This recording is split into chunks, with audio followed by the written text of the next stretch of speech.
Hey there, friend. Let me ask you something. Have you ever worried about needing help with simple tasks like climbing stairs, carrying groceries, or even getting up from your favorite chair? You're not alone. But here's the truth.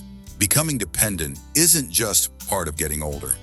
It's often the result of small, fixable habits we don't even realize are hurting us. Today, I'm sharing 5 things to stop doing after 70 to keep your independence, energy, and confidence. Let's start with the first 2, habits that might surprise you. 1. Stop neglecting strength training. Yes, even if you walk daily. Now I know what you're thinking. I'm active. I garden, I walk, I do chores.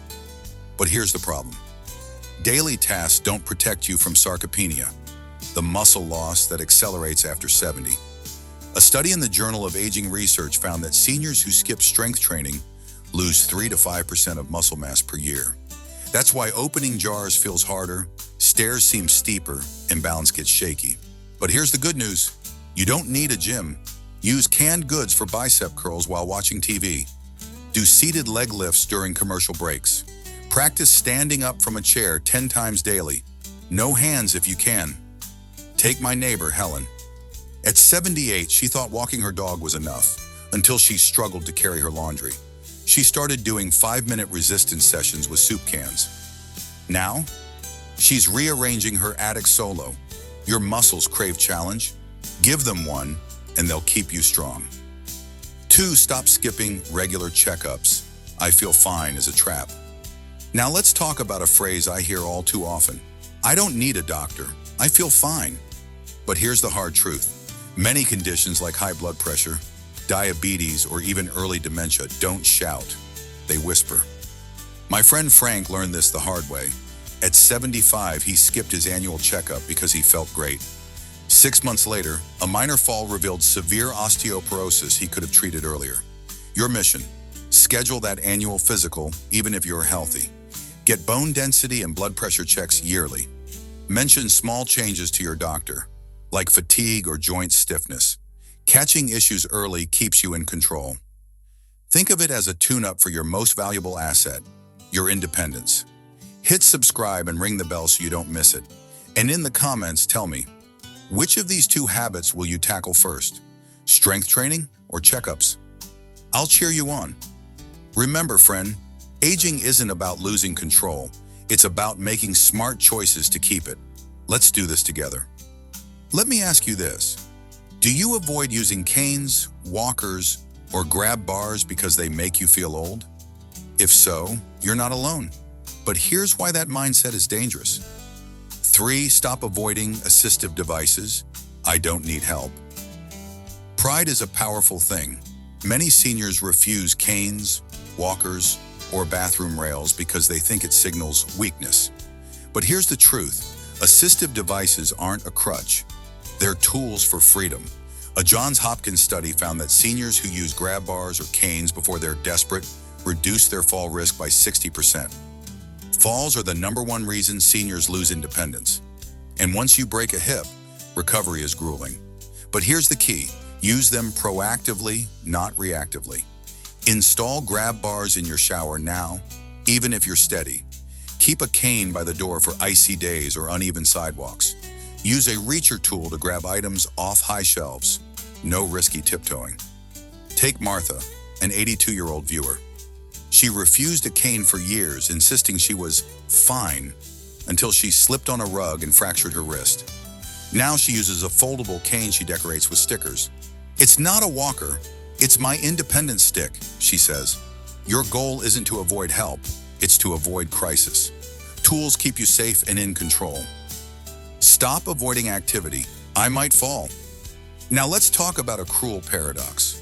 The more you fear falling, the more likely you are to fall. When you stop moving, your muscles weaken, your balance fades, and your confidence crumbles.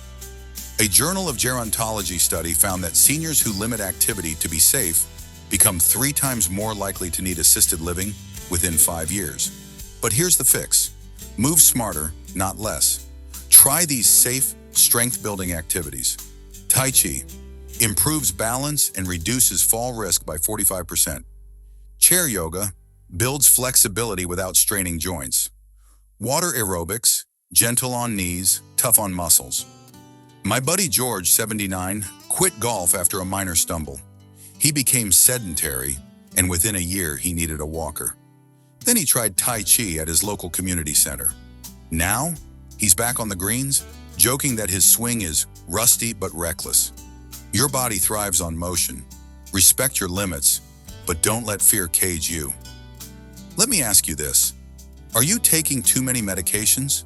Pauses, shaking the pill bottle gently. Here's why this matters more than you think. 5. Stop over-medicating, the pill trap. Here's a shocking fact.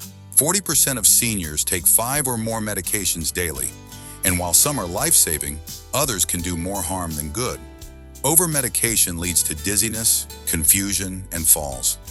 The #1 reason seniors lose independence.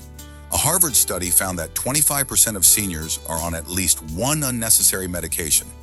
Maybe it's a sleeping pill you started years ago, or a painkiller you no longer need. But every pill adds risk. Here's how to take control. Ask your doctor for a medication review at every visit. Bring all your pills, prescriptions, over-the-counter, and supplements. Ask, do I still need this? Are there non-drug alternatives? Take my Aunt Rose. At 80, she was on 8 medications and constantly dizzy. After a medication review, her doctor cut it to 4. Now she's back to line dancing and says she feels like herself again. Your body changes as you age. Make sure your medications change with it. Bonus, the 3-second balance test. Now, let's end with a quick test you can do right now. The 3-second balance test. Stand near a wall or chair for support.